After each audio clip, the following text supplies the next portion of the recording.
What we started here with is a basic warm-up drill. We were calling this 10 ball, where players are working on balancing the court and being aware of basically areas of the court that are unbalanced, meaning one player moves and vacates a zone. Unless a player shifts over, that area of the court is going to be unbalanced. So you see the coaches working on here is inputting a ball to either initiate movement, forcing a player to vacate a zone, and then looking to put the next ball in an area where there would be unbalance. And in this group on this side of the net, the players are doing a good job of just balancing the court, either starting in a good base position and then covering or moving from there. In this next drill, we were working on correcting our movement on defense, where we wanted to have the players move into position to dig the ball, but get stopped before the hitter was in a hitting motion.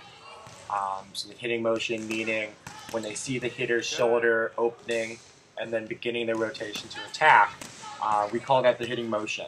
When the hitter's in their hitting motion, the defender should be stopped.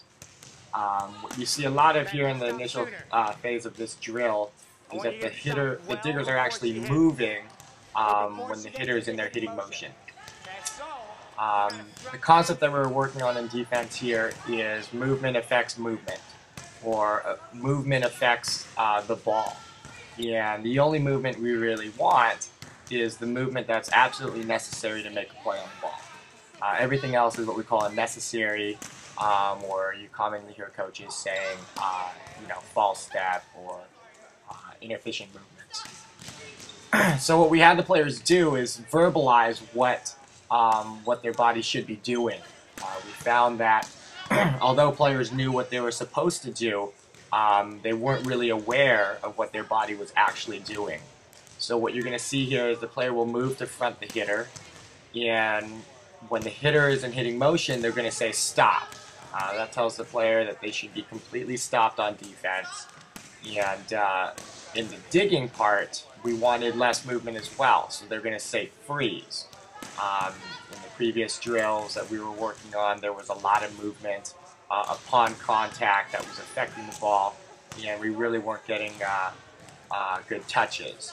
So this was a nice drill that we used to correct that. Again, you hear the players saying stop and freeze. What you notice in these clips, the good digs tend to come from the situations where the digger was both stopped at the correct time and actually getting stopped in balance, and then having very little movement when they dig. So saying freeze is when you see the good ball coming off their platform. This is a drill we did earlier, just working on dropping back and getting stopped before the ball is hit. Again, you're going to see slight movement right as the ball is being hit, and in those situations, a poor dig. So the previous one, you saw the left foot move. You can see the left foot move again right there. You notice the player's body is off balance, and that's simply because they're moving before the ball is hit, or as the ball is being hit. Again, a demonstration there. This player did a good job of getting their feet set at the correct time. Again, they're looking for hitting motion by the hitter to let them know when they should be getting stopped. Okay, that player had a tough ball, but was more stopped and had a more successful play. Again, movement there. Same drill, working on the other side of the net, a different angle. There's a nice ball of getting stopped and balance. That was a good dig.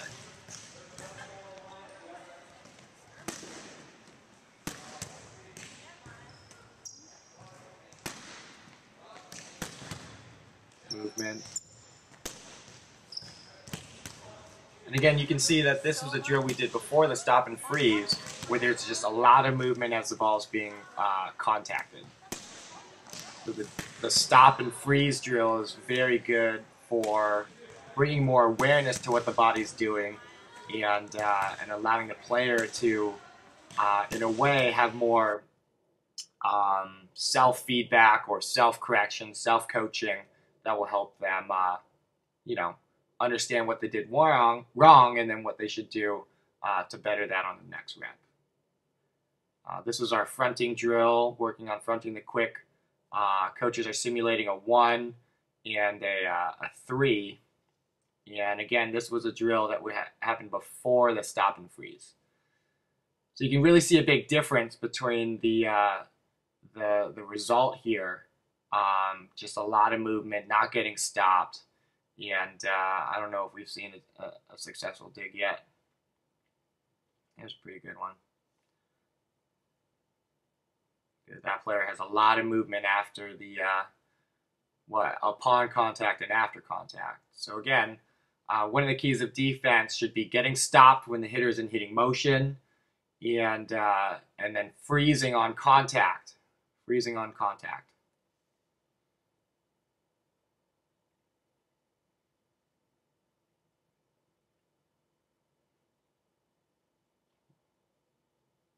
They're not getting stopped, not having a chance to set up and read. It's a better ball right there.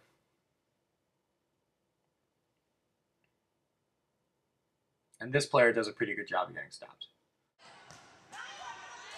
So here's another look at the warm-up drill that we started practice with. And again, it was a drill that we call 10 ball, where it's really focused more on court awareness, balance in the court, playing good wingman defense.